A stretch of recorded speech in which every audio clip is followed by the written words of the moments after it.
IPL 2024లో Chennai Super Kings star wicket keeper batter MS Dhoni మరోసారి అదరగొట్టాడు. ఈ మెగా ఈవెంట్లో భాగంగా ఏక్నాథ్ స్టేడియం వేదికగా లక్నో సూపర్ జైంట్స్తో మ్యాచ్లో ఎంఎస్ ధోని మెరుపులు మెరిపించాడు. ఆఖర్లో బ్యాటింగ్కు వచ్చిన మిస్టర్ కూల్ లక్నో బౌలర్లపై విరుచుకుపడ్డాడు. 42 ఏళ్ల వయసులోనూ ధోని తన ట్రేడ్ మార్క్ షాట్లతో అభిమానులను అలరించాడు. కేవలం 9 బంతులు మాత్రమే ఎదుర్కొన్న ధోని 3 ఫోర్లు 2 సిక్సర్లతో 28 పరుగులు చేశాడు. అతడి ఇన్నింగ్స్కు సంబంధించిన వీడియో ప్రస్తుతం సోషల్ మీడియాలో వైరల్ అవుతుంది. సిఎస్కే నిర్ణీత 20 ఓవర్లలో 6 వికెట్ల నష్టానికి 176 పరుగులు చేసింది. సిఎస్కే బ్యాటర్లలో రవీంద్ర జడేజా 57 పరుగులతో టాప్ స్కోరర్గా నిలువగా ధోని 28, మొయిన్ అలీ 30 పరుగులతో రాణించారు. పాన్ ఇండియా స్టార్ ప్రభాస్, దర్శకుడు ప్రశాంత్ నీల్ కాంబినేషన్లో వచ్చిన చిత్రం సలార్ గత ఏడాది డిసెంబర్లో విడుదలై సూపర్ హిట్గా నిలిచింది. ఇండియన్ బాక్సాఫీస్ వద్ద సుమారు 700 కోట్లకు పైగానే కలెక్ట్ చేసింది. సలార్ రెండో భాగం సలార్ శౌర్యాంగ పర్వం పనులను ఆరంభించారు. ఈ నేపథ్యంలో సలార్ మూవీ ఏప్రిల్ 21న ఆదివారం సాయంత్రం 5:30 గంటలకు స్టార్ మాలో టెలికాస్ట్ కానుంది. ఈ సినిమాని చూస్తూ బైక్ ను గెలుచుకోవచ్చని హోంబలే ఫిల్మ్స్ ప్రకటించింది. ఏప్రిల్ 21న సలార్ సినిమాను చూస్తున్న సమయంలో స్క్రీన్ పై ఒకవైపు బైక్ కనిపిస్తూ ఉంటుందట. ఆ బైక్ ఎన్నిసార్లు స్క్రీన్ మీద కనిపించిందో ప్రేక్షకులు లెక్కబెట్టాలి. అదే సమయంలో SMS లైన్లు ప్రారంభమవుతాయి. ఆ వెంటనే 92221199 నెంబర్కు సలార్ అని టైప్ చేసి పంపించాలి. ఈ SMS ను ఏప్రిల్ 21న రాత్రి 8 గంటల నుంచి పంపించాల్సి ఉంటుంది. దీంతో సలార్ ప్రభాస్ ఉపయోగించిన బైక్ మోడల్ను ఎలాగైనా దక్కించుకోవాలని ఆయన ఫ్యాన్స్ కోరుకుంటున్నారు. టీడీపీ, జనసేన, కాంగ్రెస్కు చెందిన పలువురు ముఖ్య నేతలు శుక్రవారం వైఎస్ఆర్సీపీలో చేరారు. మేమంతా సిద్ధం బస్సు యాత్రలో భాగంగా తూర్పుగోదావరి జిల్లా ఎస్టీ రాజాపురం వద్ద బస చేసిన సీఎం జగన్ సమక్షంలో కాకినాడ మాజీ మేయర్, జనసేన నేత సరోజ, టీడీపీకి చెందిన ఏలేశ్వరం నగర పంచాయతీ మాజీ చైర్మన్ పైలా సత్యనారాయణ, ఆయన తనయుడు పైలా బోసు, టీడీపీ పట్టణ అధ్యక్షుడు సతివాడ రాజేశ్వరరావు, కౌన్సిలర్ జి వీర్రాజు, చింతల పాండవులు 2014లో పిఠాపురం నుంచి కాంగ్రెస్ అభ్యర్థిగా పోటీ చేసిన పంతం ఇందిర, పంతం నెహ్రూ, టీడీపీ నేతలు తోట సుబ్బారావు నాయుడు, ముత్యాల శ్రీనివాస్, జనసేన నేత విజయ్ గోపాల్తో పాటు సినీ నటుడు గౌతమ్ రాజు తదితరులు వైఎస్ఆర్సీపీలో చేరారు. వీరందరికీ పార్టీ కండువాలు కప్పి సీఎం జగన్ సాదరంగా వైఎస్ఆర్సీపీలోకి ఆహ్వానించారు. Icon star Allu Arjun Pushpa the rule బాలీవుడ్లో ప్రారంభమైంది.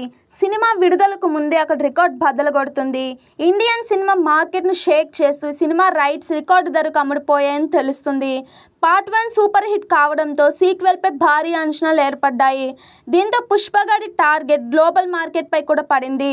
సుకుమార్ దర్శకత్వంలో తెరకెక్కుతున్న Pushpa the rule cinema theatrical హక్కులను 200 కోట్ల రూపాయలకు ప్రముఖ బాలీవుడ్ డిస్ట్రిబ్యూటర్ అనిల్ దడాని కొనుగోలు చేశారని తెలుస్తుంది. ఇది బాలీవుడ్లో ఆల్ టైమ్ రికార్డ్ డీల్ అని చెప్పొచ్చు. నాన్ హిందీ సినిమాలు బాలీవుడ్లలో అంత భారీ దక్కించుకోవడం ఇదే తొలిసారని కూడా చెప్పొచ్చు. ఐపీఎల్ 2024లో చెన్నై సూపర్ కింగ్స్ మూడవ ఓటమి చవిచూసింది. ఏక్నాథ్ స్టేడియం వేదికగా లక్నో సూపర్ జైంట్స్తో జరిగిన మ్యాచ్లో 8 వికెట్ల తేడాతో సిఎస్కే ఓటమి పాలైంది. చెన్నై బ్యాటింగ్లో పర్వాలేదనిపించినప్పటికీ బౌలింగ్లో మాత్రం పూర్తిగా తేలిపోయింది. అయితే ఈ మ్యాచ్లో ఆసక్తికర సంఘటన చోటు చేసుకుంది.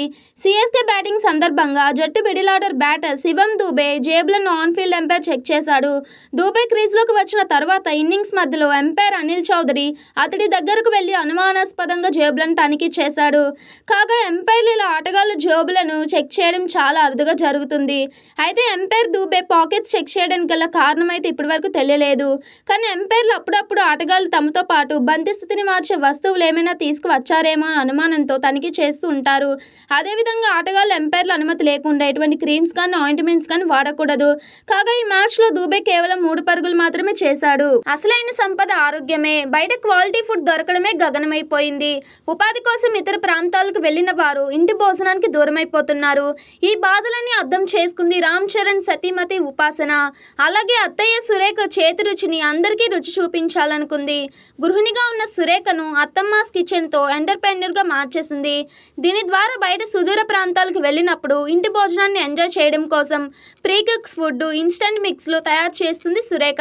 ఇప్పుడు ఎండాకాలం కావడంతో ఆవకాయ తయారు చేస్తుంది ఆమె. దీన్ని వీడియో తీసిన ఉపాసన అత్తమ్మాస్ కిచెన్ ఇన్స్టాగ్రామ్ పేజ్లో షేర్ చేసింది. సురేఖ ఆవకాయ తయారు చేస్తుంటే ఆమె అత్త అంజనమ్మ అక్కడ కూర్చొని చూస్తూ ఉంది. ఇన్నాళ్ళు వేసవిలో వేడి పగలనే చూస్తున్నాం, ఇకపై వేడి రాత్రులను కూడా చూడబోతున్నాం. ఈ ఏడాది ఇప్పటికే గరిష్ట ఉష్ణోగ్రతలు అసాధారణంగా నమోదవుతున్నాయి. ఏప్రిల్ ఆరంభం కాకముందే మే నెల నాటి ఎండలను తలపించాయి. రాష్ట్రంలో పక్షం రోజుల నుంచి 46 డిగ్రీల వరకు ఉష్ణోగ్రతలు రికార్డు అవుతున్నాయి. ఈ తరుణంలో కనిష్ట ఉష్ణోగ్రతలు తామేం తక్కువ కాదంటూ పోటీ పడుతున్నాయి. ఈ వేసవి సీజన్లో రాత్రి ఉష్ణోగ్రతలు కూడా పెరుగుతాయని ఇప్పటికే భారత వాతావరణ విభాగం వెల్లడించింది. అది ఇప్పుడు వాస్తవ రూపం దాలుస్తుంది. 4-5 రోజుల నుంచి రాత్రి ఉష్ణోగ్రతల పెరుగుదల కనిపిస్తుంది. దీంతో రాత్రిళ్ళు కూడా వేడి వాతావరణం కొనసాగుతుంది. వేసవి సీజన్లో పగలంతా ఎంతగా ఉష్ణతాపం ప్రభావం చూపించినా రాత్రి అయ్యేసరికి ఉష్ణోగ్రతలు తగ్గుముఖం పట్టి వాతావరణం చల్లబడుతుంది, జనానికి ఉపశమనం కలిగిస్తుంది. కానీ ప్రస్తుత పరిస్థితి అలా ఉండడం లేదు. సాధారణంగా ఏప్రిల్లో కనిష్ట ఉష్ణోగ్రతలు 25-27 డిగ్రీలకు మించి ఉండవు. కానీ ప్రస్తుతం అవి 33 డిగ్రీలకు పైగానే నమోదవుతున్నాయి.